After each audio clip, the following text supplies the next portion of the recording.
What's going on, Metalheads? Thank you all for tuning in to this week's episode of the Metal Forge. My name is Mark Jackson, and I am your host.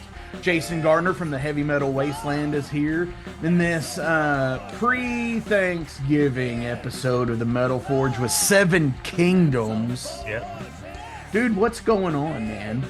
Not much, man. I'll get into what happened to me yesterday here in a little while when we get into the conversation. But yeah, other than that, I've been pretty good working. Christmas shopping has begun. Doing some insurance, car insurance swapping also, which is always fun. Did you all get hit with a few bucks? Yeah. Did you all get hit with a major rate hike in the insurance up there?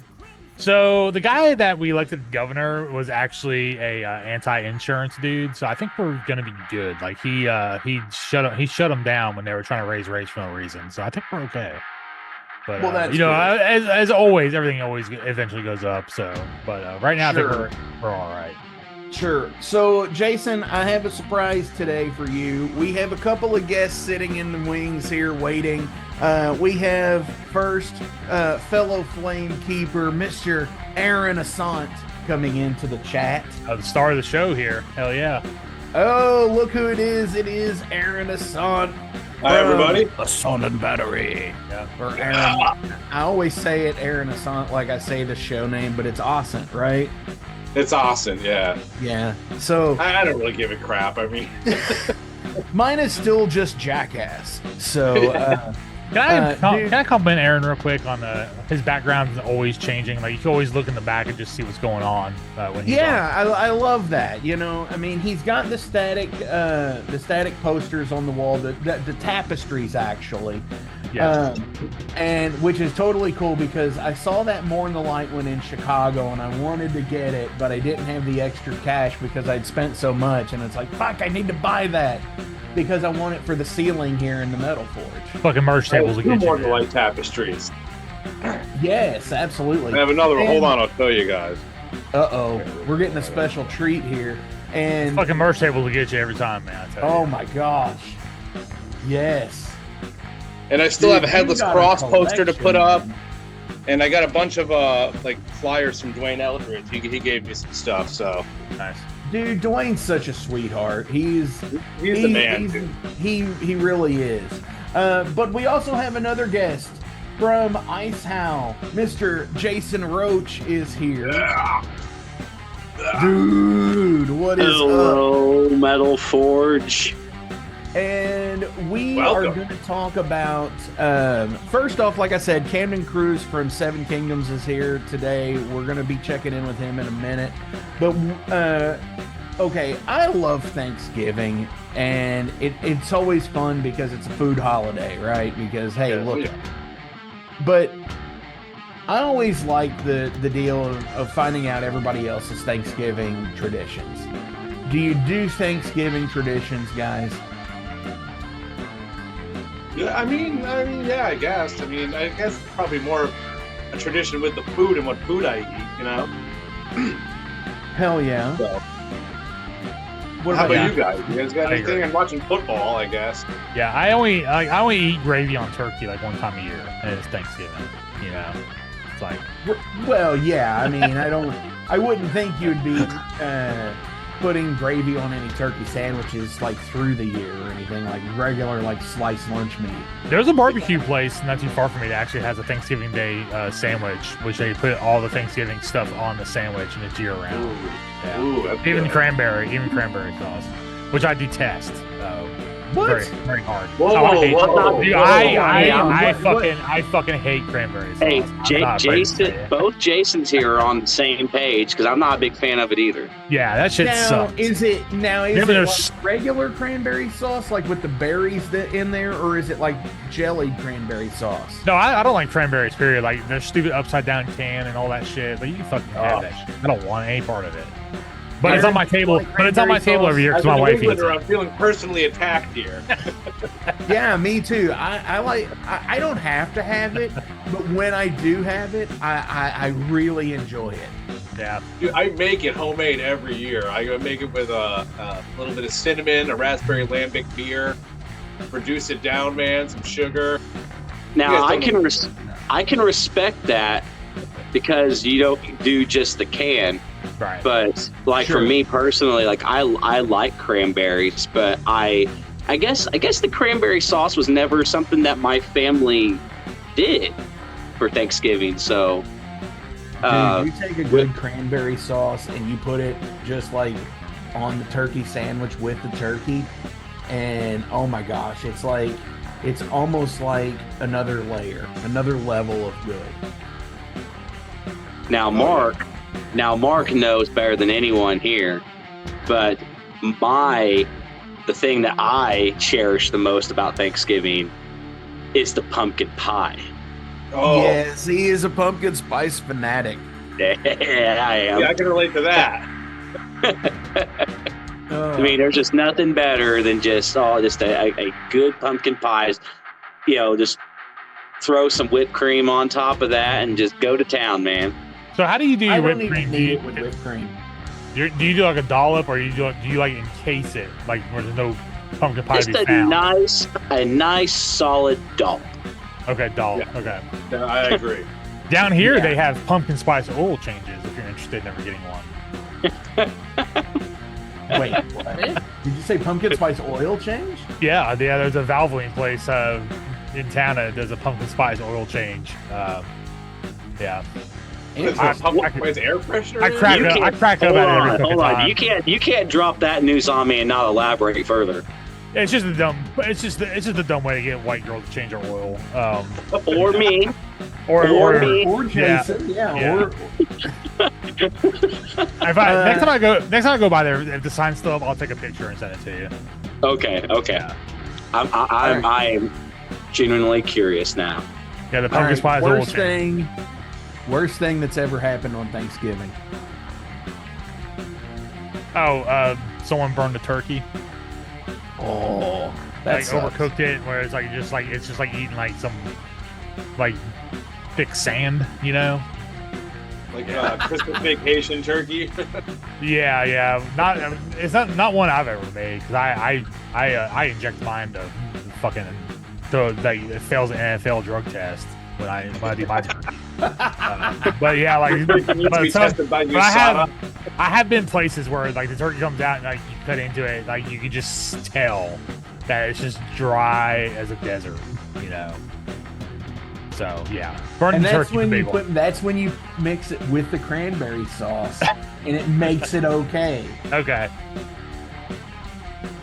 that's when you why. just pour so much gravy on it that you just it's moist, but not a good. rehydrate it. Yeah, you revive it.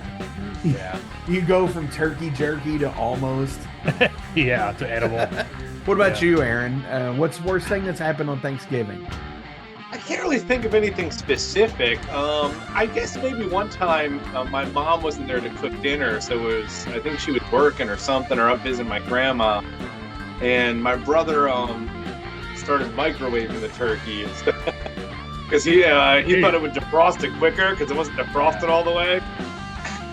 So he started microwaving it. But how big is your luckily we were microwave to able put a to turkey in there? What's that? How big is your microwave that you can fit a turkey in there? That's I amazing, think you crammed it in there or something. dude.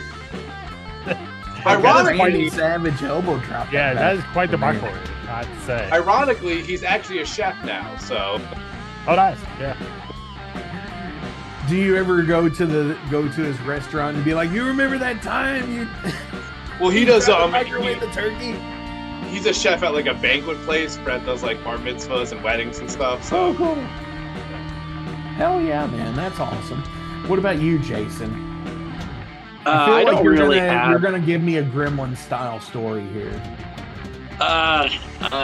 Unfortunately, I mean, I wish I could have a better thing to say, but like, I have one that I can't tell because it doesn't involve me, and I will probably die tonight if I tell it.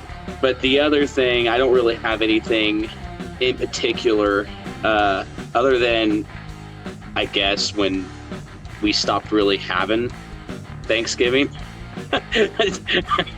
So, but it can always come back. Sure. Y'all still there? Okay, Yeah. I was like, wait, it's got really, really quiet there. No, we were listening. Normally we're all talking over each other. We were totally listening. Okay, so for me, when I was a kid, I remember going to my aunt's house and fucking. They would always have like in the basement. The kids would be playing in the basement usually, and on one side of the room there was like a partition. And Jason's gone. I'm here. I'm here.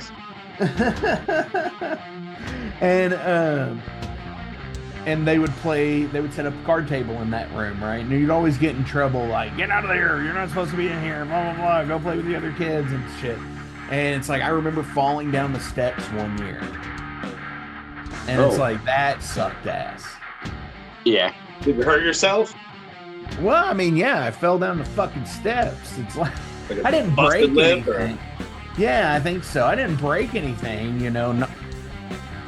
knock on wood, I've never broken any bones, but other than my nose. But that's Not fun.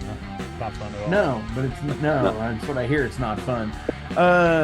Okay, so if we did the worst thing that's happened on Thanksgiving, like with the new age deals of things, do you all do that, or do you just make like traditional turkey? Do you deep fry it? Do you smoke it? Jason, when you do, Jason Roach, whenever you do cook anything for Thanksgiving, what do you all do? Okay. There for a while, we were actually tasked with making the turkey because we would make it so well. So our thing we would do is we would take your turkey as usual, and we would cover it with bacon. Ooh. Yeah, use toothpick bacon all over it, and then all that bacon grease soaks into the turkey, and then you just baste it about every 5 to 10 minutes until it's done. A nice bacon bourbon glazed turkey. Oh my god. Oh yeah. I mean, not to toot our own horn here, but like, yeah, we cook a mean turkey. I like how you welcome pork into the holiday. Also, that's usually something you don't really hear about unless you cook ham. But well, my family usually does both. Oh, really? Because when we did family Thanksgiving, we would always have, we would go to my aunt's house, and there would be my cousins and other relatives that came by, other aunts and uncles, like my mom and her sisters. Their aunts and uncles would come by and stuff like that. So we always would have a big turkey and a big ham. So yeah, we only have one oven, so it's turkey for us. Ham and it's Christmas. Something for everyone. Yeah, and then the ham bone and pinto beans day after Christmas. Either way it goes. Yeah. Ooh, that's a good one. Aaron, what about you? What about your? I usually just roast it in the oven, but this year I'm gonna actually be smoking a turkey. So I plan on injecting it with some nice injectable butter, and then just throw that bad boy on the smoker for a while. Yeah. Hell yeah. I think I'm gonna go with cherry wood, I believe. Nice. Oh, see, cherry wood fucking smoked turkey, dude. I'm gonna have to make it up there just to fucking have fucking turkey with Aaron, You can tell Aaron. You can tell Aaron's from up north, because if he lived down here, he'd be like, yeah, I'll just find me a nice pallet, smoke it. Yeah, no shit. Fucking pine. Some rusty nails in there, yeah. Heat treated. Yeah, they treated. Hell yeah. Yeah. Hell yes. I'll be right back. Okay. All right. We'll just. So yeah, I mean, I just basically do a regular turkey, That's my thing. I don't smoke the turkey. Jason, what do you? We just bake. We bake on low all night. Like I actually have to set an alarm to get up to turn the oven back on, because we set it at like 270, and then we just like cook for like 8 to 10 hours. Low and slow, baby. Yeah, and then like the last hour I bump up to like 400 just to make sure it's good to go. Just Crispy, get that crispy skin. Yeah, you take the juices and redistribute them over top and cover it up again. Yeah, throw it on there. So yeah. So, yeah, I'm really meticulous about that. I do it, like I said, about every 10 minutes. Yeah, I don't do it that many. And it cooks it faster too. Yeah. right. So yeah, B-sides.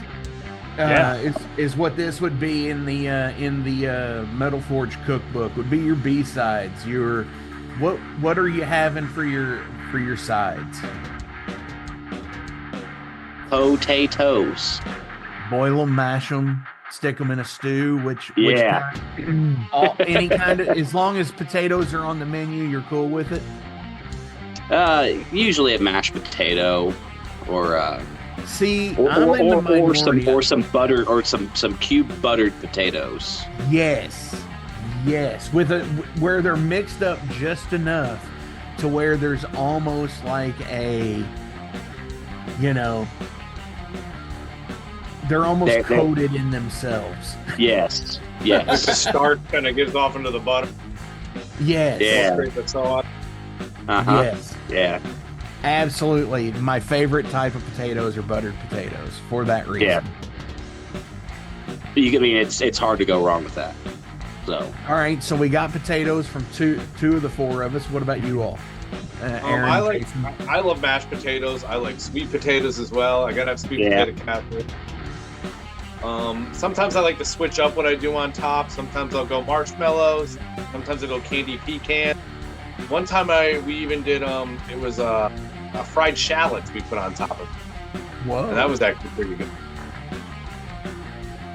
I didn't know because I do know like the Ritz crackers make an appearance on there too sometimes.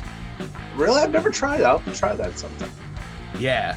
Just like you would your broccoli casserole. Yeah. Fucking do the same thing with like the Ritz crackers and put those on top, and then use like a good like a honey glaze on the top there with the sweet potatoes. Yeah. Oh yeah, that'd be good. How do we feel about green bean casserole?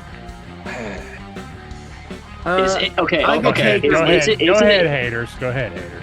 I can Is it a dying art? I prefer regular green beans personally. But Like it's shelled cut green beans as opposed to the long string beans and the green bean casserole. Is the green bean casserole dying? I just feel like that it's not something that you see hardly anymore. Well, I My also family think. always had. Go ahead. I can even get pretty deep with the green bean casserole. It was actually invented by a contest, I believe, with I think Campbell. And the name of the lady, I forgot her last name. I believe her first name is very memorable. It was Dorcas. Dorcas, I think O'Reilly it might have been, or something like that. I might have been the inventor of the green bean casserole. I feel like I've heard of this. Okay. So, but my family always has it. So I personally don't like green bean. But I can't really speak on my liking of the casserole because I just don't like them in general. So my brother loves it, and the rest of my family loves it. So it's popular in my house, except for myself. Okay. Sure. Are you really not a casserole lover, Aaron? No, I love casserole. Oh, okay. About to say that sounds. Yeah, kinda strange. in general, just not green beans. It's because the green bean.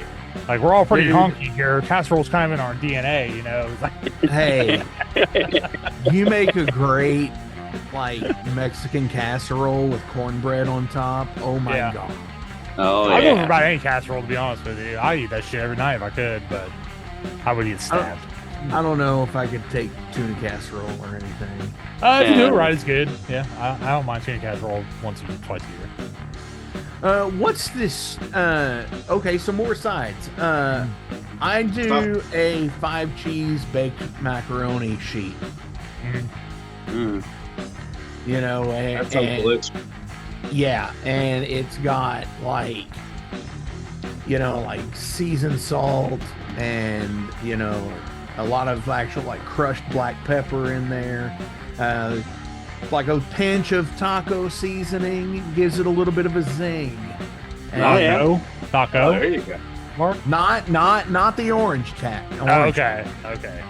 Wondering. But I will try the Dano's orange cap when I get it this year. Yeah. Yeah, it's But good. yeah, I usually have like a bit like a big sheet of it, you know, like make it in like the 13x9 pan where you can bake it in there and get that nice bubbly top, and then the Parmesan on top of that and crust it. Yeah. Having a nice crust is definitely key, I believe. Oh sure. Big mac and cheese fan. Yeah, it's like the crust punk mac and cheese. Yeah. Do you use evaporated milk in yours? No, You should. actually, I use Yeah, it's good. I use half and half. Oh, really? The When I evaporated make milk's the got a little cheese bit sauce, sweet. I use half and half. And, Okay. yeah. What's the weirdest side you've ever had at Thanksgiving? I don't know, man. Every time I've gone to Thanksgiving at somebody else's house, it's been pretty traditional stuff. I mean, it's basically the turkey and like the big five. You know? I think rouladen was for me. Yeah. My ex stepmother is the only person I know that can fuck up stovetop stuffing. Isn't Wait it a you boil minute, water and you just stir it in, right? I mean, Yeah, that's it. Yeah. And butter, water and butter. And if you get really fancy, you use like chicken stock. yeah. Yeah, I do that. I do half and half. Chicken stock and water. Wow. Stovetop, that's sad. I'm burnt trying to nasty. Do you like stuffing? Me? Yeah. Are we I love in stuffing. favor of stuffing? I do. Yeah. I like it with all different types, but my mom usually makes it with like mushrooms and sausage in her. Oh, interesting. Oh wow. Yeah, I just go plain stuffing, nothing else. Just I'm cornbread. traditional with it. Yeah. Yeah, like the bread stuffing. That's it. Yeah. Yep. Just breadcrumbs. So for me, that's it. Yeah. Hell yeah. Yeah, totally. here in New England, some people do that oyster stuffing. I'm not a fan of that. That sounds Yeah, I'm not a fan of it either. Mhm. So before we go, we've got the last one here, which is desserts.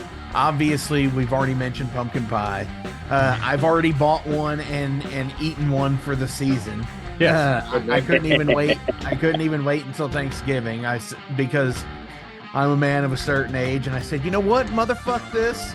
I want pumpkin fucking pie. Dude, let me ask you. Like, you live by yourself. Did you just start in the fucking middle of it and eat? Actually, Because no. dude, when I was single, okay. That's how I roll. Okay, Right in the middle. so here's how it goes.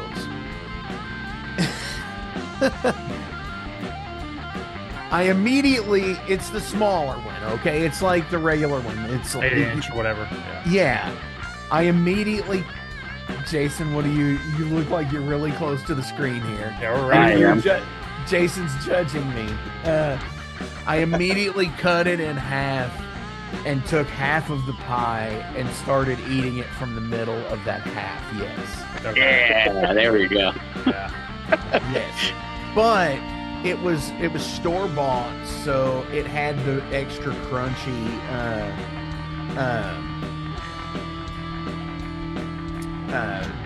pie crust Mhm.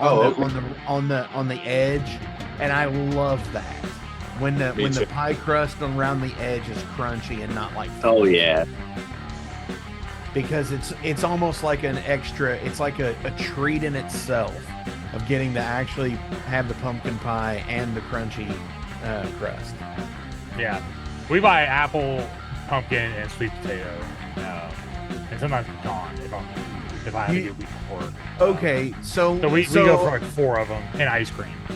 okay, maybe I'm the weirdo here. Mhm. I can't tell a difference between Between sweet potato pie and pumpkin pie. what? To me, they taste the same. Nah. No. I have to be They're in this they're texturally a little bit different, but to me, I think they taste the same. Maybe I'm that weird guy that has like the cilantro tastes like soap shit. Maybe. You know?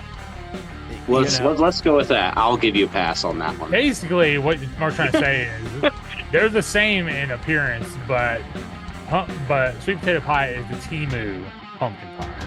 Is what he's trying to say. Could be, Yeah. but I mean, The I don't waste hate version. either one of them. But I'll Exactly. tell you now, pecan pie is way too rich for me. Same Like, here. I'd have to eat it with ice cream. Dude, But I I like a nice pumpkin roll too. yeah. Ooh. I used to be With, a like, big I used to be buttercream. I used to be a big pecan pie fan, like huge pecan pie. Do you remember when Lance had in the vending machines they had those little Yes. pecan pies? Dude, I got sick on one of those and I've lost my desire for eating a piece of pecan pie ever again. Like I'll never do it again. Yeah, I just can't. I'm getting sick of them. You had pie out of a vending machine. I guess it was old.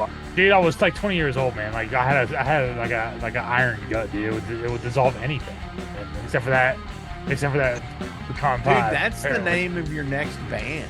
Iron gut. Iron Gut. Iron gut. Iron gut. Fuck yeah, man. Well, segue real quick in the iron. Yes. So I just wanted to tell you guys that, and this ties into the band that we're about to announce who is on the show today. I went to Iron Maiden last night in Charlotte, and I'm on my Iron Maiden bang over here. And I will say, man, like the band still really sounds really fucking good, but unfortunately, Nico's stroke is starting to come through because there was some stuff I was like, oh man, the Trooper sounded like Lars was playing it. Like if he just came up and like guest played, it was really choppy.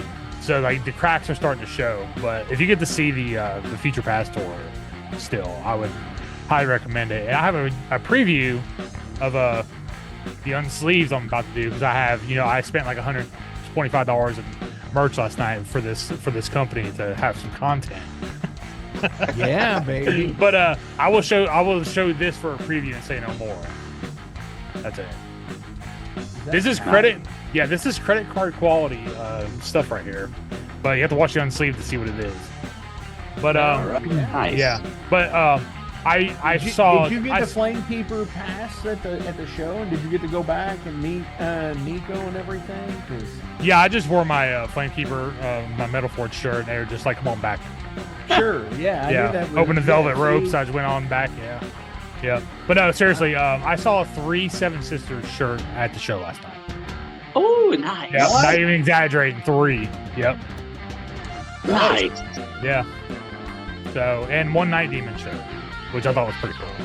Hell yeah. No Temptations wing shirts or Ice Howl shirts, unfortunately. Guess I should have worn mine, but I had to wear my uniform. Had to wear the Maiden shirt, because that's what you do when you go to Maiden. And the set list was Should cool. wear your Metal Forge shirt. I wear that after I play shows while I'm all sweaty. I changed into that, but Sure. yeah, if you like the rare Maiden stuff, like all these songs except for like a few were pretty much like B-sides. It was all Somewhere in Time and Senjutsu with a few others thrown in. And shout out to Bruce for dressing up like Paul Di'Anno during playing Iron Maiden. I thought that shit was really fucking cool, and he didn't have to say anything. Oh, cool. I knew what it was, It was like the black leather jacket, the same style. Yeah, he even kind of like posed like him and stuff from the videos. So horns up for that, man. That was really fucking cool. And quote of the year from Bruce Dickinson: "A DeLorean is not a fucking toaster." So there you go. Wow. It was from. That is true. Well, for some reason, he got on the Back to the Future rant last night because they played songs off Somewhere in Time and Senjutsu, which are all like some are future based, and like it was like a 5-minute rant just about Back to the Future and DeLoreans, how they're not fucking toasters, stuff like that. Wow. So, it's very And also, Bruce, thanks for keeping it real and calling out all the people who were unfortunate enough to get the shitty seats. I was in those seats, so yeah, by choice though, because I did the old man thing. I sat in the back so I could see the whole stage. So this was indoor. Yeah, that was the mistake I made the first time I saw Maiden. Is I got super close and was on the left-hand side of the stage and couldn't see anybody but like Dave Murray and Bruce when he would come up to the very top of the stage shape. I only saw Nico through the fucking camera. Through the camera. That's the only time you can ever see him, dude. He's so in the pocket back there. But yeah, his stroke was his stroke was kind of like, you could tell the effects of it toward the end last night. Because the Trooper and Wasted Years were both kind of not great. Like the band carried it through, but if you know that song as well as I do, because I've listened to it like 5 million times, I actually think it's one of the only songs that are like perfect, every note, every vocal, every word, every drum hit. Like I think that's one of those perfect songs that has ever been written. And the drums were like, oh man, I was like, man, this is not great, because I was like really into it, and then I started just noticing, and I was like, oh man. And he did say there were some staples that he was having trouble with. Yeah, I think that was definitely one of them. He didn't say which ones, but after he played last night, that was definitely one of them. It's a Trooper. Yeah. But I mean, it was still awesome. Yeah, they did 70. I can't say anything. I mean, and that's what's happened. That's what's gonna happen when you got bands in their 50s, 60s, and 70s now. Yeah. Pretty much the only songs I heard before was "Prisoner" and "Fear of the Dark," Iron Maiden, of course, "Trooper," "Wasted Years." Everything else was like like a live debut to me, man. It was, Alexander the Great, "Stranger in a Strange Land," "Caught Somewhere in Time," "Jump Off Senjutsu," which I'm not crazy about. But I've never heard of them, stuff like that. So yeah, they've been. I think they played Heaven Can Wait, and yeah, all the other ones were brand new to me, so that was cool. It was a very B-side heavy show, which I appreciate. Well, yeah, I mean, that's something that I think every band needs to do that's in that legacy status like that, is, make it interesting for the older fans still. Yeah. Especially the ones that you're not fucking pricing out of the market. Yeah, they weren't too bad. Like I said, mine, for my nosebleeds, it was about $60 plus fees, so it was about like $85, $90. Yeah. And when the first time that I saw him, I was super close and was, it was $100. And then the last time I saw him back in 2019, I think I paid $26 for the ticket, and it was a lawn seat. Yeah. So, and it was day of. Yeah. Also, shout out to Ozzy and Chris from Children of Reptile. We actually ran into them after the show. Oh, hell yeah. It was by choice. Man. Choice, I tagged you in his post. I saw it. Yeah, it was totally by chance. Like I was buying a piece of merch that I will show on Unsleeved, and they just happened to like walk by. So yeah, it was cool to run into them. Hell yeah, man. So, hell yeah. Dudes, thank you all for coming to the Metal Forge this week. We're going to go ahead and get to the interview with Camden from Seven Kingdoms. I am going to play something off of their new EP that is just now coming out. This is The Square. Yeah.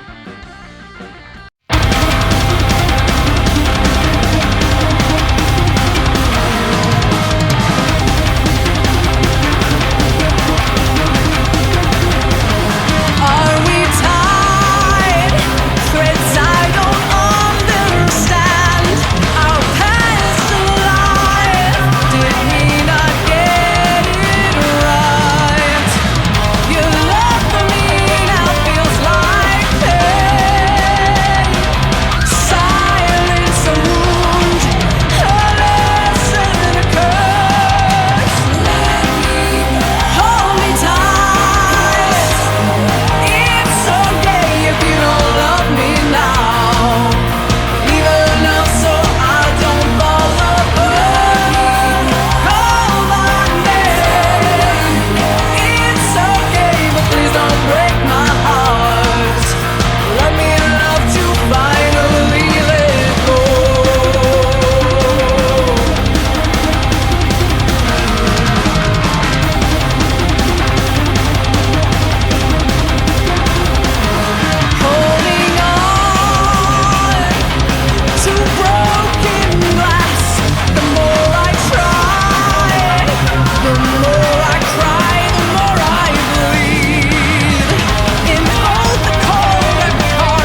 All right, metalheads, we are being joined this week with Camden Cruz from the band Seven Kingdoms. Dude, Camden, how are you, man?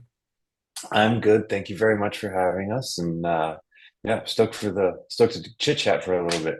Yeah. It has been okay. I'm going to let everybody out of the bag because this is like a while back in recording for the time this is going to release. So, I just had a killer night seeing Night Demon, Overkill, and King Diamond on the St. Lucifer's Hospital tour last night. And wow, man, what an amazing show. But you're actually on tour as we speak, but not as a band. That comes later. Mhm. But right now, you're just on the road with a couple of bands right now. So, how's that going for you?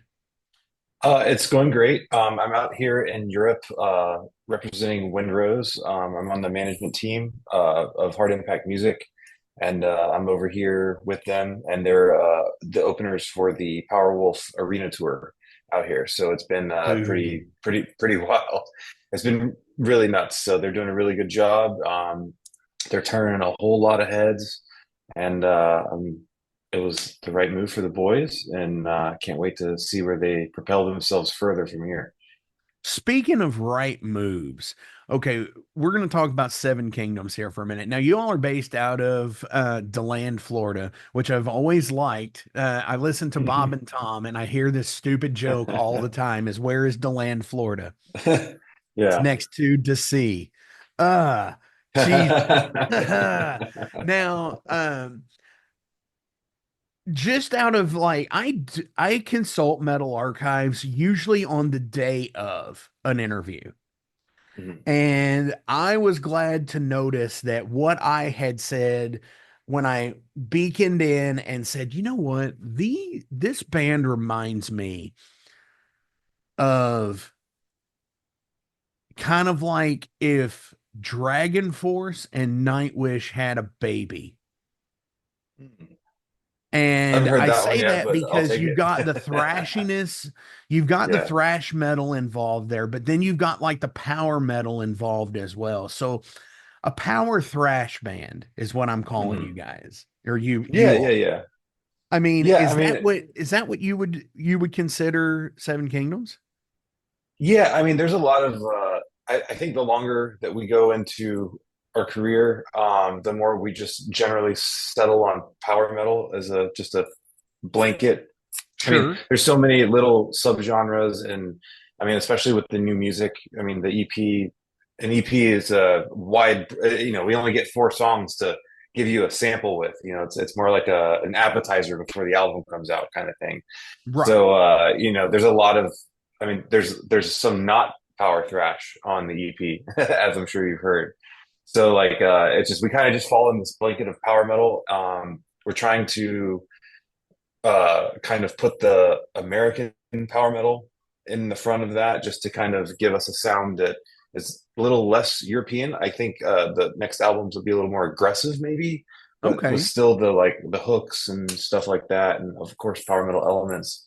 Um, but we're really trying to hone in on what makes us this side of the pond power metal. You know what I mean? Versus a Sure. traditional European power metal band. Well, and the interesting So. thing about it is I can hear like the differences in tone quality with Mm, with with what you're talking about making it more aggressive. Like, because there's some things that I heard, and it might be just because it's fresh in my mind, because I can hear some Merciful Fate, King Diamond esque tone quality in the mhm. music. But then again, I also hear things like I can hear Avenged Sevenfold's tone Yeah, quality, yeah. just and it might just be like those certain notes that are played together that's like, oh Hmm. wow, I could see this band doing that. And what's so cool about it is that you're on a level right now where you're gaining a lot of popularity, you're doing a lot, you're getting ready to do a couple of really cool tours, one of Mm, which is your North American tour with Stryker and Litharo, mm. correct? and Yeah, the yeah, yeah. We're stoked and for the that. other one is going to be with in Europe with Unleash the Archers and Stryker. Yeah, yeah, yeah. No, I mean, we're Wow. really stoked for both of those. Yeah, I mean, it's funny because when we first started, we were like, like, oh, it's gonna take like a couple really big tours to, make it, and da da da da. And the reality is, as awesome as these two tours are, like we need a dozen of them. You know what I Sure. mean? That are that good or much better. You know, what I mean, the success is not really given to you in one amazing tour. You know what I mean? No. It helps, but like, I'm stoked for these tours, but I'm also looking like what else is in 25, what else is in 26, and then what are we doing in 27 is how far we're looking forward now, at least. Because Well, it takes so long to line those up that, you have to start working on them now.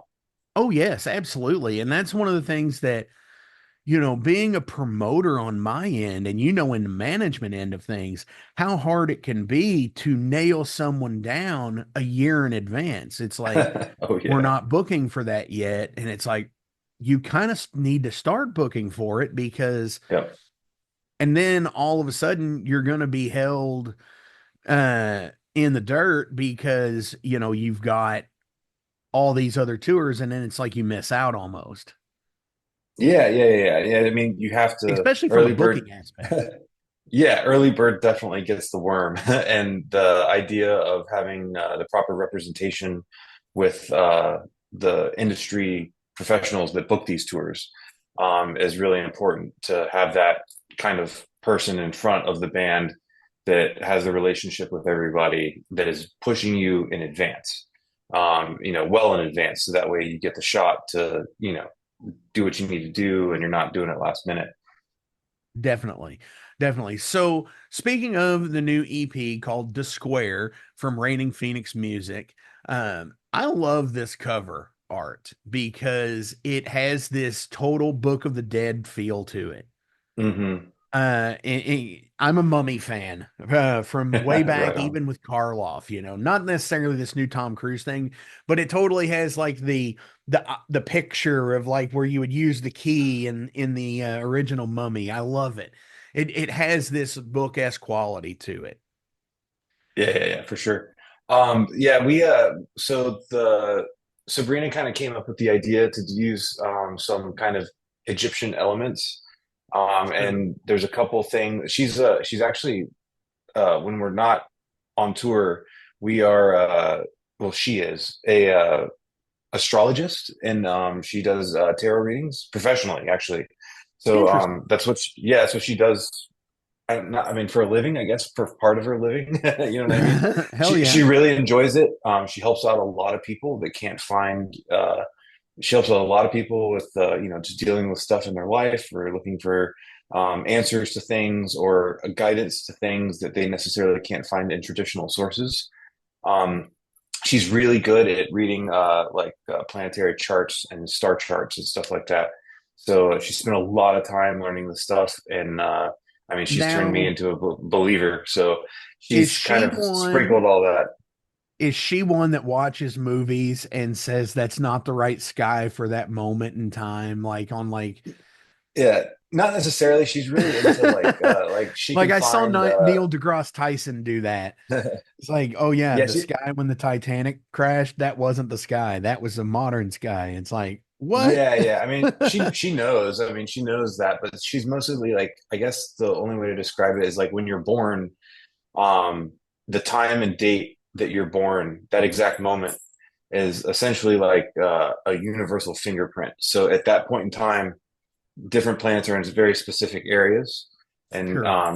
we believe we are stardust. You know what I mean? We are created out of thin air. You know what I mean?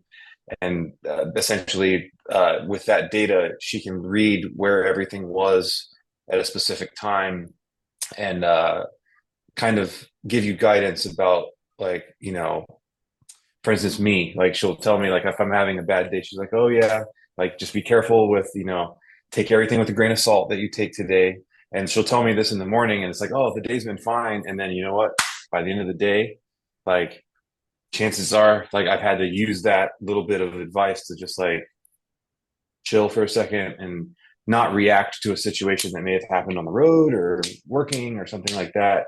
But she has this, she can see the foresight and different aspects of your life, just Wow. by looking at the planets. I mean, it's crazy. Like I don't know it. I mean, it's not crazy, but it's just like she studied it. There's a big world. It's interesting to you because you're quote an outsider and you don't have Yeah, I mean, necessarily the knowledge as opposed to being quote crazy. Yeah, I get exactly what you mean. yeah, I recently she's had Deb from Lady Beast on the Metal Forge, and she does tarot readings as well. And I, you know, didn't know that people still do this over Zoom and FaceTime yeah, and yeah, stuff yeah, and have readings. And I was like, dude, we've got to do this eventually. yeah, And she was like, oh, absolutely. yeah. I Because mean, the I've tarot never had stuff my with cards read. yeah, yeah. I mean, the tarot stuff is a little more. I mean, I don't even know how to use the right word. The tarot stuff is not quite as personal sometimes as Sure. the astrology charts. And I Sure. think out of everything that she's done with that side of her life, the astrology charts kind of make me like the most like interested, I guess, because like, you know, it's like I'm a big believer in the, you know, the universe and all this bullshit, but like the positioning of the planets and like, you know, like if the moon can change the tide, you know what I mean? Sure. There's no reason why that doesn't affect us in some way. You know what I mean? And I Oh, mean, she's done absolutely. like, and over the years, like she's called out things like something's going to happen today. Not sure what, but something's going to happen, and it's probably going to be something to deal with this. And then all of a sudden, like, boom, like, holy shit. Like, she didn't like, you know, pinpoint the person, place, or thing, but it was like something doesn't, you know, something is suggesting that, you know, there's turmoil going to be somewhere, you know, foreign. And then boom, you know, like something happens like Wow. that day that she called it, and it's just like, oh wow, you know what I mean? That's So it's interesting. just like, no, I mean, she's done that enough to where it's just like, you know, like if her spider sense starts going off, like I'm listening, you know what I mean? And I'm Sure. taking that Absolutely. like to heart essentially. And I So think it's And I think having someone in the band that way that, once you do build some kind of bond with somebody, it is, it is one of those things that you kind of listen to. Because even still, there's there's people that I know that may not necessarily be into like astrology and tarot and things like that, but are mhm. severely in tune with whatever's going on. Oh And yeah, they she's I've seen her turn non-believers into like they'll just start like, hey, uh can you read my chart real quick? Like, you know what I mean? They start coming like at random. It's just like, yeah, she's that way. So like That's she's got a talent awesome. for it. So the new EP is a follow up from the 2022 album Zenith. Mm, Now, when it comes to writing and recording albums and such, obviously there is meticulousness that has to go in for being the power thrash and being so tight knit as a band you are. So, aside from all of the, I don't, I'm not really one to subscribe to, oh, playing to backing tracks or whatever. I think if it enhances the show, enhance the show as much as you possibly can. Whether it's yeah. stage presence, whether it is adding a keyboard part and a backing track, and Hmm. playing to a click, that just lets you know if you're not on the keyboard part at the right time, you've screwed the set. You screwed that song up.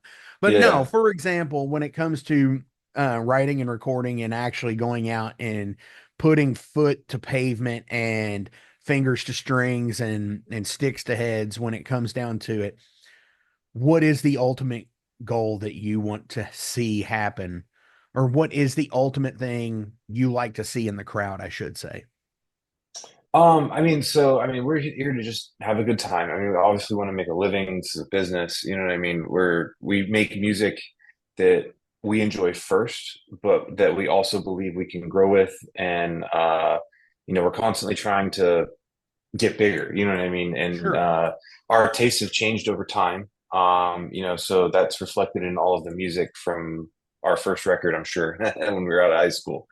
But you know, as far as like live, like we especially being an American power metal band, for instance, like live, like we do use tracks. We play to a click.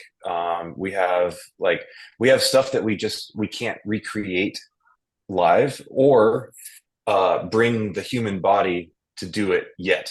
So, for instance, like we don't have a bassist. We had Okay, bad luck so with yeah, so bassists, you're and playing then yeah. with an So essentially, with a human yeah, bass player. yeah, basically. So like, I mean, Powerwolf does it, and look, they're in the arena. So like, I just at this point in time, I honestly don't even care. People are gonna hate it or love it or not care. I don't give a shit. This breaks my heart. I'm a bass player. Yeah, I'm sorry, but it's just we've had terrible luck with bassists and for one reason or another, and essentially, we're still touring in a small van or a sprinter, so not having and our music is not like if you were to take the bass, you know what I mean, for especially like the stuff that Kevin and I recorded for the EP, it's not Mhm. uh it's not a feature in the music. It's there Sure, it's to not bass essentially driven. yeah, it's essentially to give the kick drum a tone and a note. You know what I mean? So essentially, and that's how Powerwolf uses it. And I've had a lot of conversations about that with them. So, and in our format right now, in reality, we can fit 6 people in the van with the bunks. So we have 4 in the band, we have a front of house, we have a merch guy.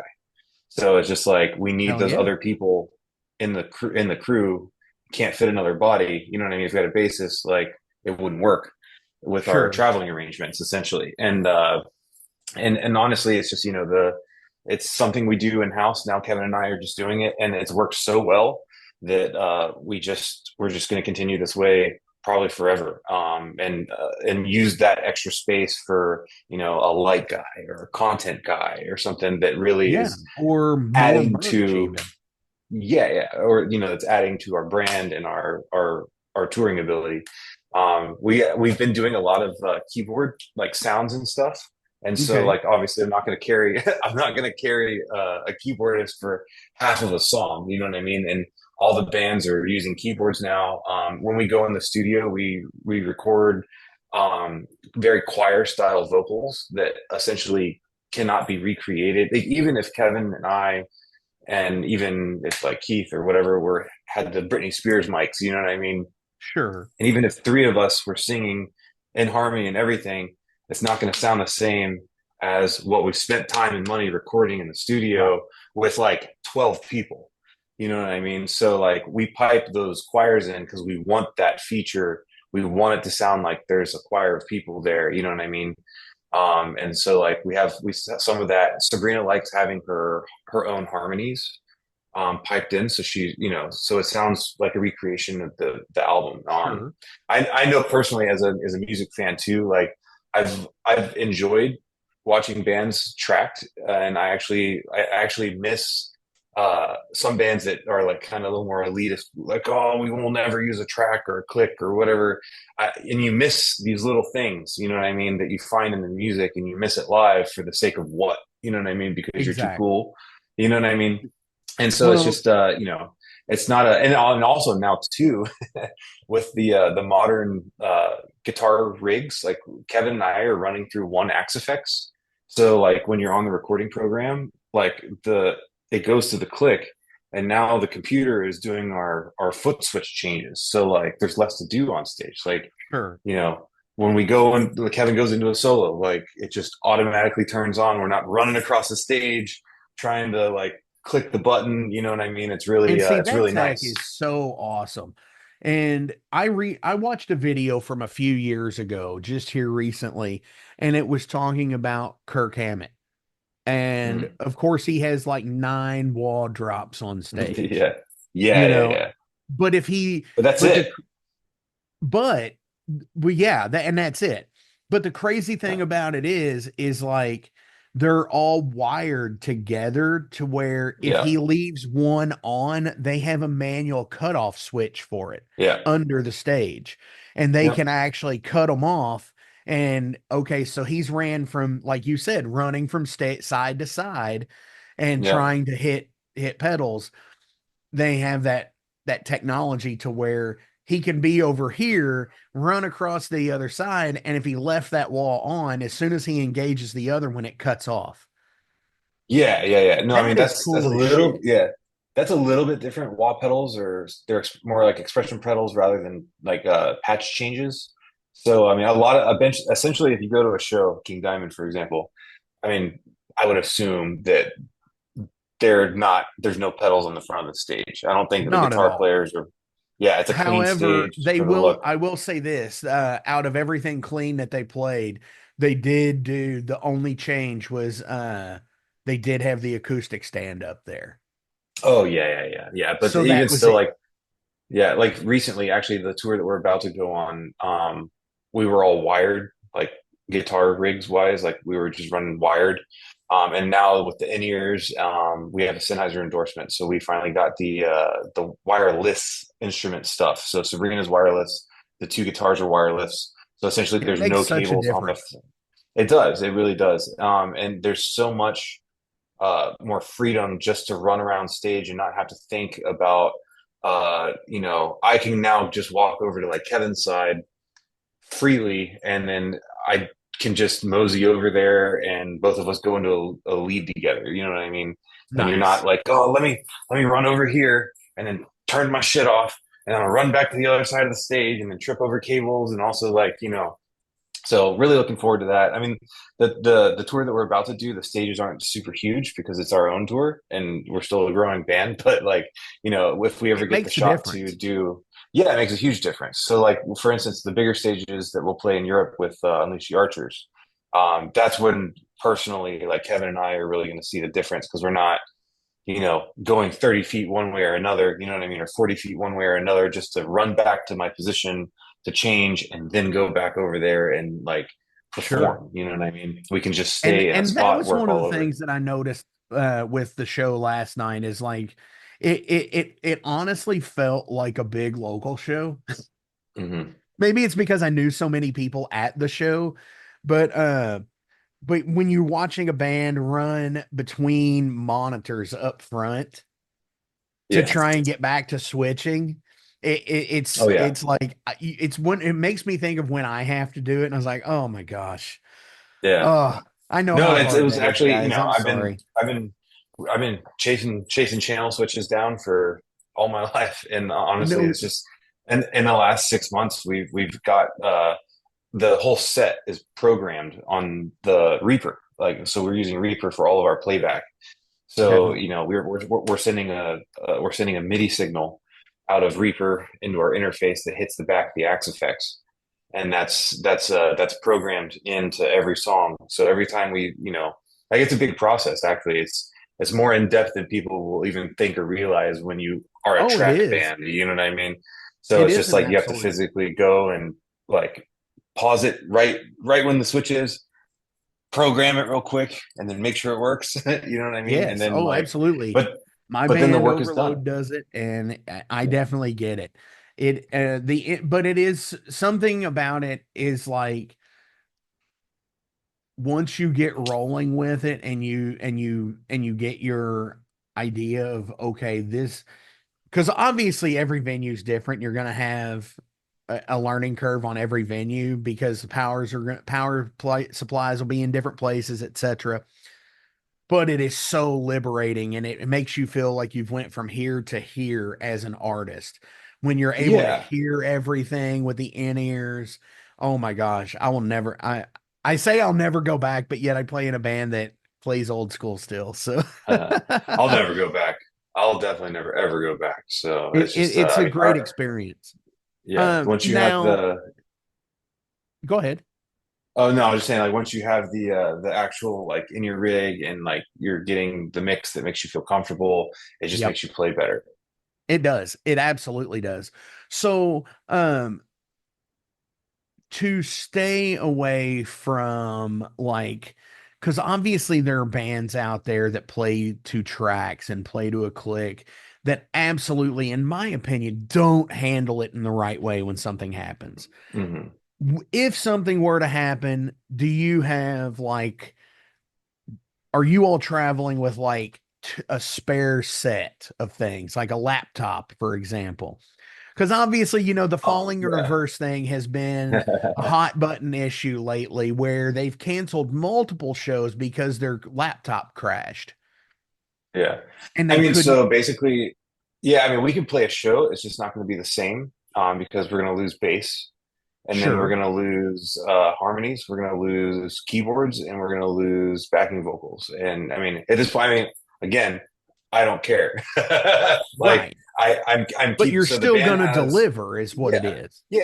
I mean, I will be like, I mean, if both of our laptops got run over, um, we would do the show, of course. We would be like, "Hey guys, we're very open about it. Like, we're gonna do the best that we can." You know what I mean? With the old school, because I mean, even back in the day, you know what I mean. We were running a metro. We always played to a click, even when we didn't have tracks.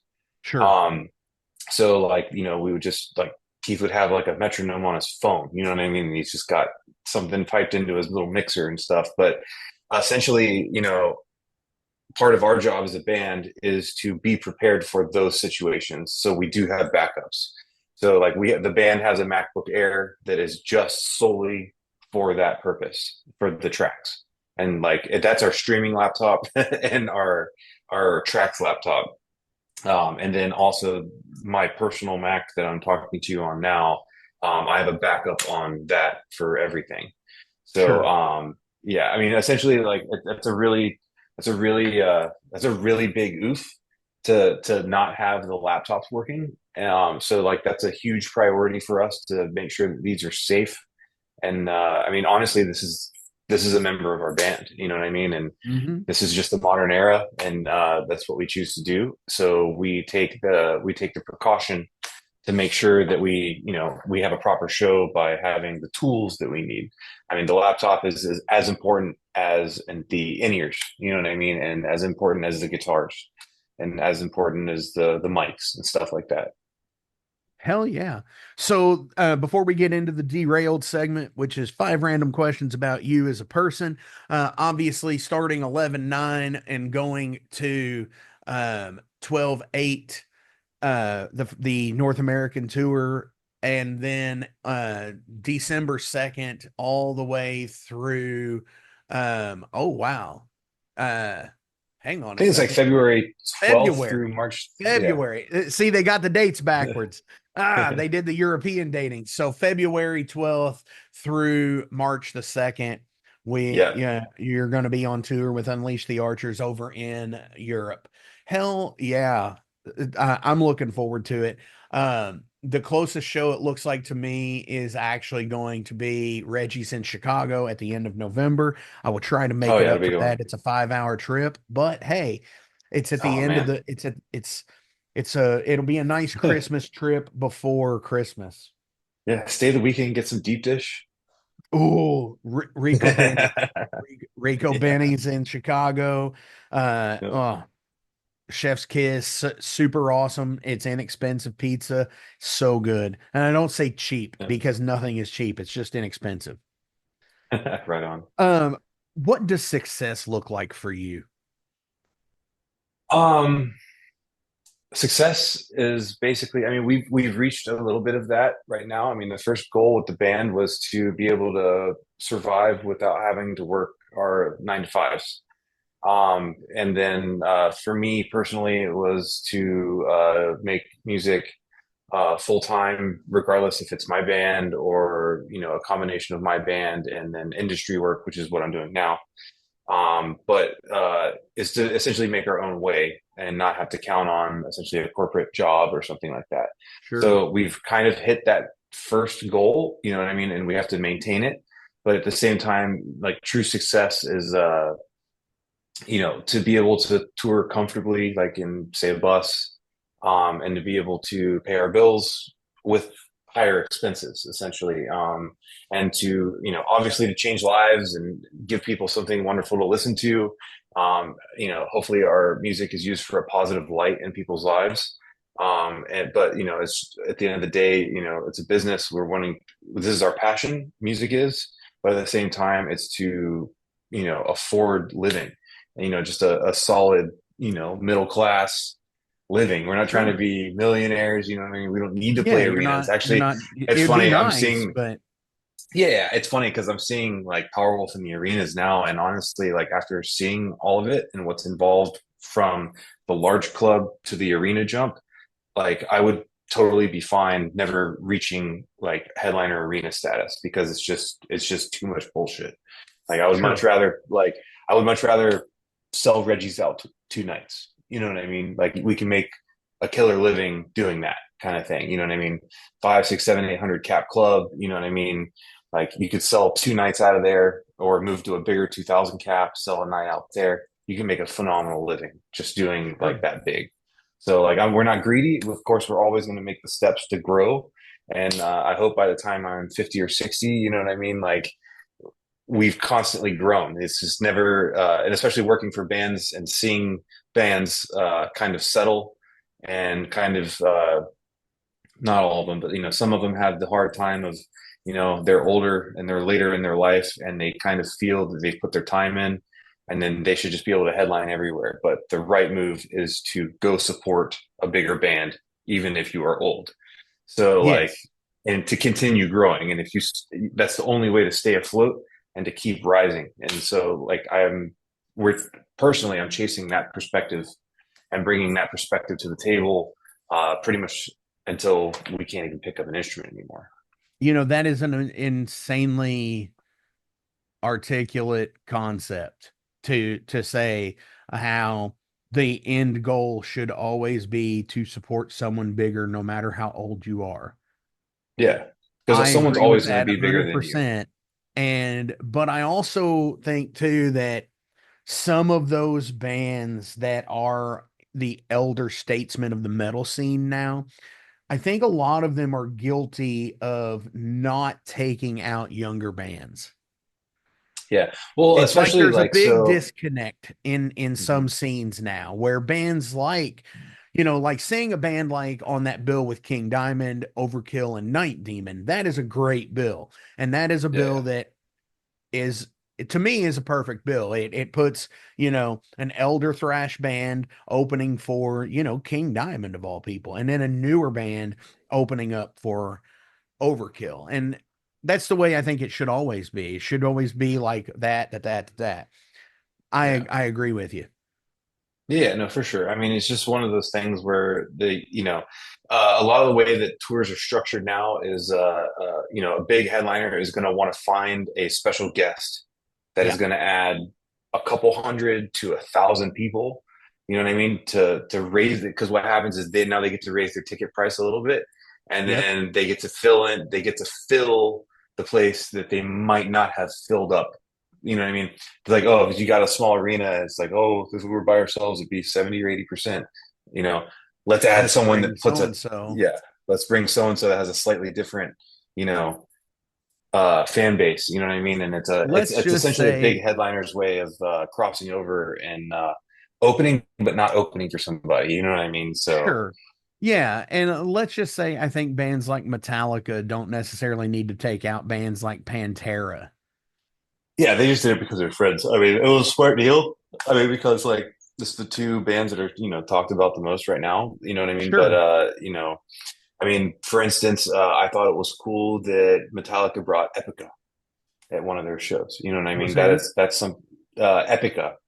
Oh yeah. Yeah. Absolutely. So that was a kind of a like, oh, like that's different. You And know what I mean? They got and a crack at it. obviously they did bring out Bastardane and Otto, but I think that was also because they're a couple of the members have kids in those bands, but they're on Yeah. the road and they're paying their dues right now too, just like Yeah. you or I would have done. They're Yeah. not, Yeah. they're playing places like the pub down the street kind of stuff, Yeah. Yeah. which Yeah. is cool too. Aside from music, if you could make one of your hobbies into a profession, what would it be? I'm doing it honestly. Right, with music. Yeah. I Of mean, I'm course. honestly like, I think I'm trying to think of other hobbies I have. I mean, I like lifting weights. I'm a big I was big into like fitness and it's slipped a little bit just because the touring has been so crazy and it's impossible to like you're just so tired. And at some point, like you're just human and your willpower goes away on the road. You know Sure. what I mean? But like, I've dabbled in the fitness industry a little bit. I mean, not really industry, but like I looked into like, oh, like personal trainer certification. I can have something always to just do on the side. But yeah, I've honestly, the music has taken over my life in every which way. So like now when I'm doing a hobby, I want it to stay a hobby, because then if Sure. it becomes work, you know what I mean? Becomes Like, a pain in the ass. yeah, I kind of like the for instance, like fishing. You know what I mean? I like to go fishing, like saltwater fishing. You know what I mean? So it's got this real like mystique. You know what I mean? I don't know anything Mhm. about it. Like I got to go with somebody that knows more than me. You know what I mean? Serena and I recently got into disc golf because it's just Oh, so nice. random and different. You know what I mean? So it's just like something we don't know. Yeah. So I mean, I'd like to. I would love to play more video games, but I legitimately don't have time to do it. You know what I Sure. mean? I I mean, just really, started like, playing yeah, Breath of the Wild for the first time, right on. and it is like so overwhelming because of the open world. It's such a Yeah, I big like the deal. open world stuff. Yeah, Yeah, I'm it's really waiting so for the wild. I'm really waiting for the new Grand Theft Auto to come out actually, because it's based out of Nice. Florida. So it's Nice. just like, Hell yeah. ah, So yeah, yeah. it makes you wonder if you're gonna the area, if they're actually Oh gonna take yeah. certain things from the area Yeah, I know they and have do it. already. I followed it, so like really looking Nice. forward to finding some of those little spots. Hell yeah. Dude, I love stuff like that, like where James O'Barr, who wrote and illustrated the original Crow, would put scenes from Detroit in the backgrounds of scenes with the characters. Oh And yeah, like yeah. you, No, little yeah, like callbacks you like would that are know, important. like he would draw like a street corner and then Hmm. draw the character into the frame, and it's just so cool to see stuff like Yeah. that. How would you explain your basic life philosophy? Oh man, basic life philosophy. That's been a developing thing, and I think that it will continue to develop and change. Uh, uh, how would I sum that up? I mean, I don't really have one. I just try to. I mean, do unto others as you would have done unto you is a pretty solid statement. You know what I mean? Like, Hell yeah. I try to put myself in someone else's shoes. You know what I mean? Even if I'm happy, sad, angry, or mad. You know what I mean? So it's just, always have respect. I'm from the South, so it's just like, every time I answer somebody, yes sir, no ma'am, blah blah blah. My mom would smack me in the head if I wasn't polite. You know what I mean? Sure. So, um, the yeah, just to mind your p's and q's. Work. Nothing's going to be given to you, and if it is, you're lucky. But at the same time, you must work with that. You know what I mean? So, like, even if you were given luck and given things, you know what I mean, that disappears without work. And so, having a discipline of work ethic, and being able to get through stress and constantly growing is something that I try to do in my own life. I'm not perfect at it, but I try to always move forward. You know what I mean? And then never settle. You know what I mean? For where you're at right now, it's like, yeah, everything is great, but there's better out there also. Hell yeah. I totally get that. Last meal. Let's go lavish. Let's go what would be your last meal? You get Man. your appetizer, your soup, your main course, and your dessert. What would you pick? Well, the desserts would be something from Cheesecake Factory. Ooh, I had Yeah. one a couple Honestly, of I could weeks ago probably, where yeah. I had one a couple of weeks ago where I picked a nice chocolate cheesecake with an espresso Yeah, as my yeah. I don't dessert. know. I And mean, it's like, man, that's really difficult. I think the meat portion of the dinner would be a chuletas can can. So the big ooh, deep fried pork chop from it's like, I think it's Puerto Rico based. The guy that does our music videos with us, Jimmy, he's from Puerto Rico, and he was the one that showed us this. But it's essentially like, it's like it's like a really 3/4 or an inch thick cut of a pork chop with the bone in, but it's got the pork belly attached to it, and oh they deep fry wow. the whole thing. So yeah, it's Why? a really I am yeah, 43 years old. Why have I never heard of this? yeah. Yeah, just go on Google. Just go on Google and search Chuletas Can Can with a Kankan, and Uh, you'll see that boy. So while you're continuing your meal, I am gonna do this. Yeah. Hold on one second. Chuletas con. Oh my gosh, that is so amazing looking. And it's served with like saffron rice and beans. Oh my gosh. Yeah. So that would be probably the the the meat portion. I mean, honestly, I mean, man, I don't even know. That's a really loaded question. That would take I would probably take like a week to actually solidify that down. But that Oh would my probably be the meat gosh. portion, The and it'll probably be a meat mohawk of the highest caliber, it says. the yeah, yeah. I mean, I would You be okay win. having the I can't I would ask be okay anybody. You having the win whole now. yeah. I mean, I would be okay with the trimmings on that too, because it would be like the tostones, which is like the fried plantains, like, and then Oh yeah, it'd be like yeah, like a chicharron. and then Yeah, it's like a basically pork rind. and then just yeah, the Oreo cheesecake from Cheesecake Factory, and Dang, then so yeah, hell I yeah. don't even know what the appetizer. I mean, because by the time I eat the meat and the cheesecake, I'd be pretty full. Sure, I totally get it. Yeah, Absolutely. Dude, I and a have one chili more Diet question. Coke. And a Diet Coke? Yeah, for sure. It's got to be a fountain though, a fountain Coke, because they Yeah, taste different freshly than mixed. they do out of the can or the bottle. Yeah, I prefer the can. The bottle sucks. Yes. Now, if it were glass like back in the day, it would be okay, I think. But Yeah, yeah, plastic bottle, yeah, nope. That's why they don't put beer in plastic, is because it sucks. yeah. So, No, for uh, sure. I have one more question, but before we get to it, as always, links are listed below. So please give likes, shares, and follows. Go buy merch. Go see these awesome people on tour, whether you're here in the States or over in the UK. That's what we're here for today. We're pushing this new EP and everything else. Do you have any shout outs you would like to give today, Camden? I mean, shout out to you. Thank you for Oh, taking the time to give us the interview. of Shout course. out to our new label, Raining Phoenix Music. They've done a phenomenal job on the EP so far, and we're really looking forward to releasing our full length next year with them. Shout out to our manager, Maurizio, and Hard Impact. I also work for Yeah. them, but we're also managed by Maurizio. So he's done a lot of Yeah, things. and for those who don't know, Maurizio was on the Metal Forge back in April. You Mhm. Maurizio Iacano, correct? Yeah. No, that's our Which you would know he's from the band Cataclysm. Cataclysm. Yeah. No, Yeah, so he's our definitely a manager. friend of the Metal Forge. Oh yeah, definitely. So him, Steph, our booking agent over here, Mike, our booking agent over in the over in Europe. And you know, that's the team that we have right now. And then RPM. And then of course all our endorsements, Sennheiser, D drum, Comparison, Bare Knuckle, and so on and so forth. We wouldn't be here without all those people. And we're just getting started. We were a crowdfunding band for a long time.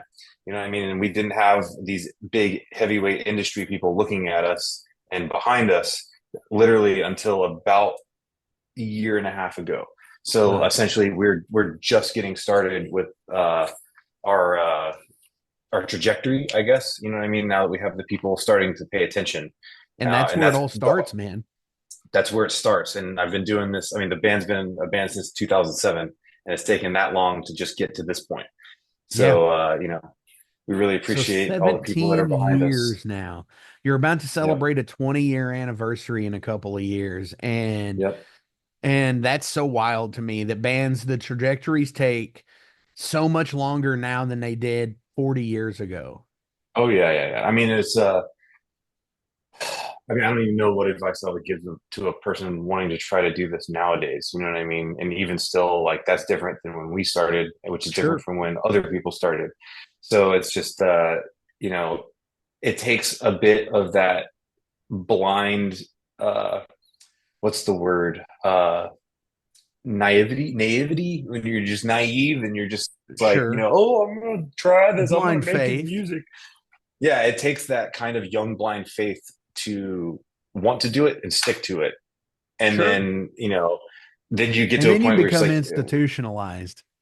yeah, you become like, you know, you get to a point where it's like you've spent so much time and money, you either have a choice to quit or to see it through. You know what I mean? Sure. And the point is to see it through. No matter how long it takes, it will come. So Sure. that's the philosophy we've always had, and that's what's gotten us to this point. It's like, have you ever heard of sunk cost fallacy?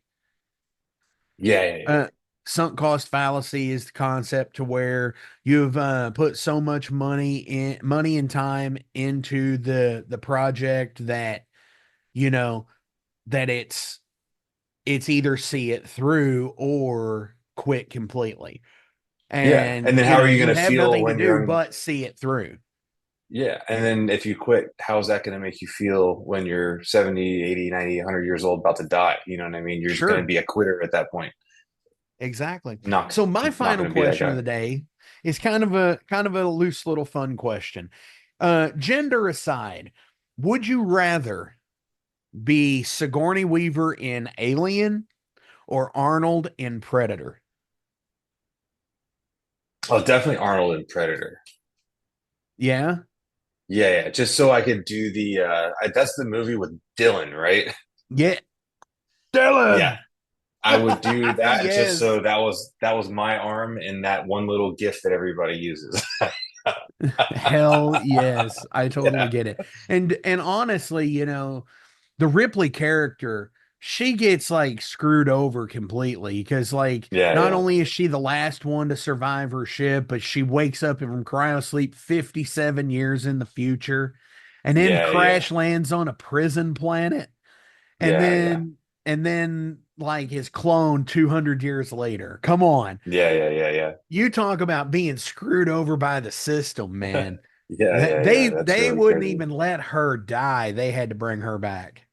Yep. No, it's funny because Windrose's front of house is like a rabid Alien fan. So like I've been kind of like I haven't I followed it a little like enough to know, but like Karatzi like he really is like like alien. So like I've Hell started to get a little bit of yes. my alien lore intact this tour. Hell yeah. That sounds awesome. Dude, Camden, thank you so much for coming to the Metal Forge this week. This has been awesome. On our way out today from the square, what do you want to play? When is this coming out? Oh, good Lord. You would ask that. I just don't want to. I'm going to ask to play something that's not released yet. So, and That's if it's fine. It'll be a couple of weeks at least. okay, yeah, because it comes out November 8th, I think. It'll be Yeah, after that.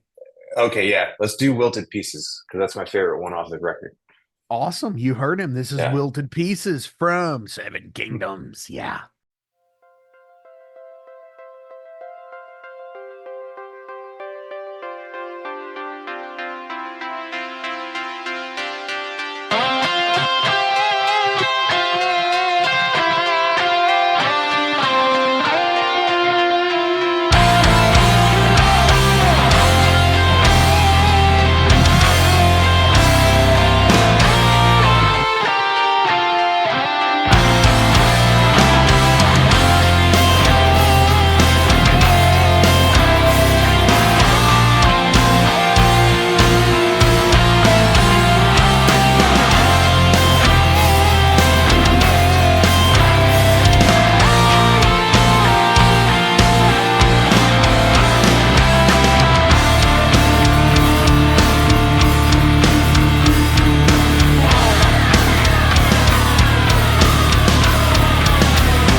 For 45 years in keeping Louisville weird, Electric Ladyland has been there for all your eccentricities.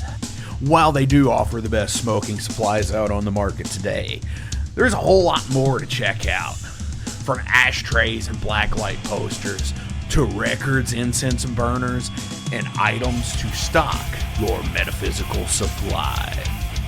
They're open from 10 to 10, 7 days a week, located at 2325 Bardstown Road in Louisville, Kentucky, and at electricladyland420.com.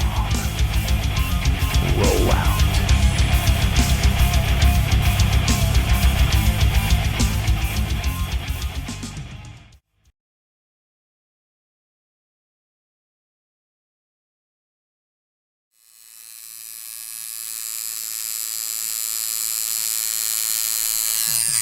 Hey metalheads, you like tattoos? Of course you do. If you're in the Louisville, Kentucky area, come on over the bridge to Clarksville, Indiana, and get you some ink done at Ageless Art. If ink isn't your thing, they have a piercing studio as well.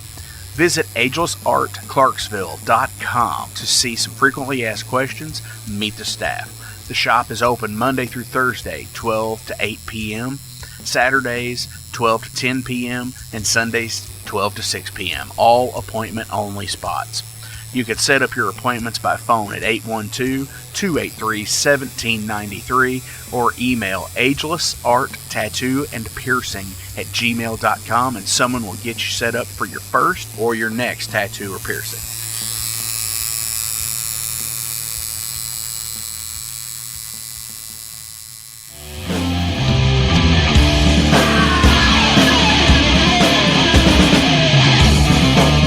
Hey metalheads, after going to a rager, what's your ultimate go-to? Mine is totally pizza. So when Overload is playing, or I'm promoting the Metal Forge live showcases, or the big goddamn metal show, I go to Pizza Donisi. Pizza Donisi is gourmet artisan pizza from right here in Louisville, Kentucky. It features things like the pizza of the month, the sandwiches, and also vegetarian and vegan options, which is so totally fucking cool for all of it's awesome pizza. You definitely want to go. Hey, and also from time to time they do cannolis. Oh, so fucking good. You know what they said, man? Leave the gun, take the cannoli. Yeah, just like that in Godfather. They're located right next to the Mag Bar at 1396 South 2nd Street. So either stop in or call in at 502-213-0488. They're open till midnight. The witching hour. Heineken, fuck that shit! Pabst Blue Ribbon!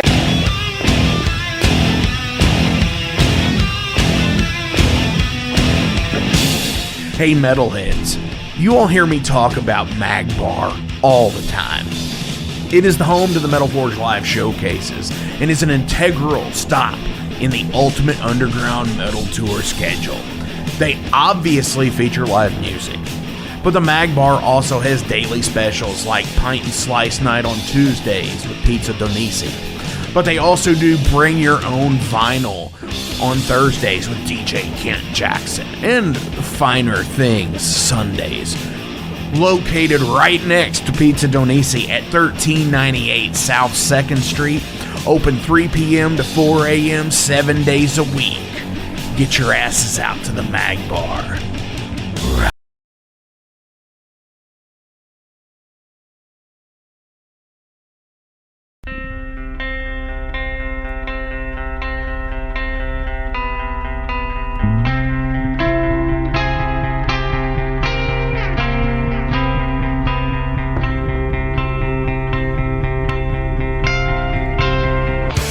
In 2017, one man's vision and passion for all things metal started out as a record store in his house. Years later, the fight against a mainstream empire continues as Shade Beast.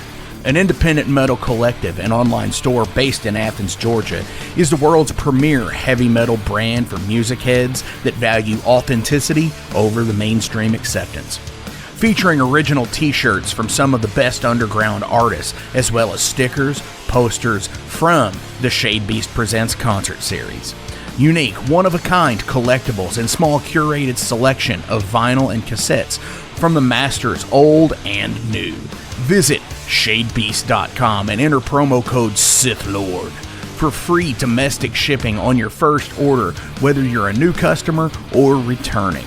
And be sure to join the Shade Beast social groups on Facebook and the interwebs to keep up with the new release announcements and talk all things metal and Star Wars. You'll never find a more wretched hive of scum and filth.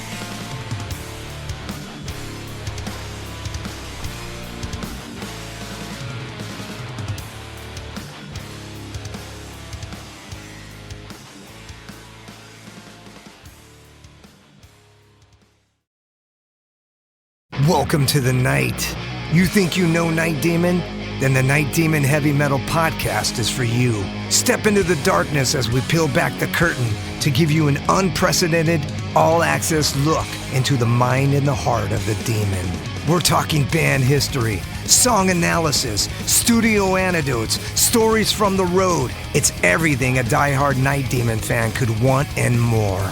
This is the only place to learn the inside scoop, the deep dive trivia, the untold tales from the band members themselves and those closest to the Night Demon story. Need more? The sacred Night Demon Crypt will be pried open to reveal demo recordings that have never before seen the light of day, all with in-depth commentary by the band and the people who were there for the writing and recording process. This is a gold mine, a treasure trove of all things Night Demon. Head over to nightdemon.net or wherever you listen to podcasts.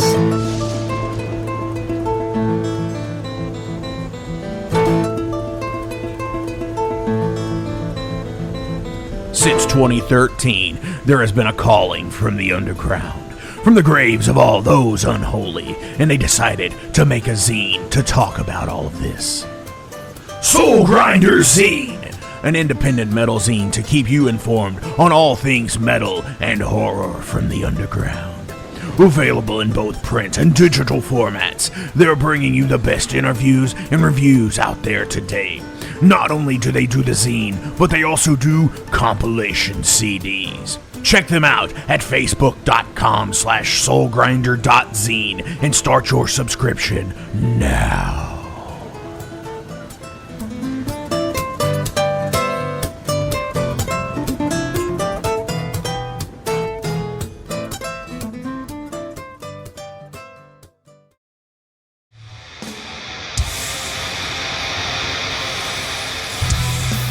Hey everybody, let me tell you about the new sponsor to the Metal Forge, Unchained Tapes. They're an independent Pennsylvania tape label. They focus on extreme metal and punk with a killer approach to the tape scene. Visit their web store at unchainedtapes.bigcartel.com now to get your fill of tapes. And for being a Metal Forge listener, enter the code METALFORGE10 at checkout to get a 10% discount on your total purchase. That's unchainedtapes.bigcartel.com.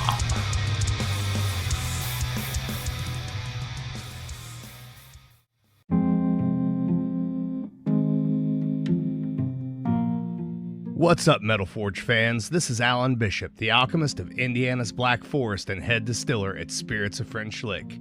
Do you find yourself drawn to the unexplained, fascinated by the Fortean, or enchanted by the paranormal? If the things that go bump in the night resonate in your mind, then tune into my brand new podcast, If You Have Ghosts, You Have Everything. Featuring first-hand accounts, collected stories, interviews, history, and speculation related to all things not of this world. Available now on Anchor, Spotify, Google, Amazon, and more. Set back, relax, and remember, if you have ghosts, you have everything.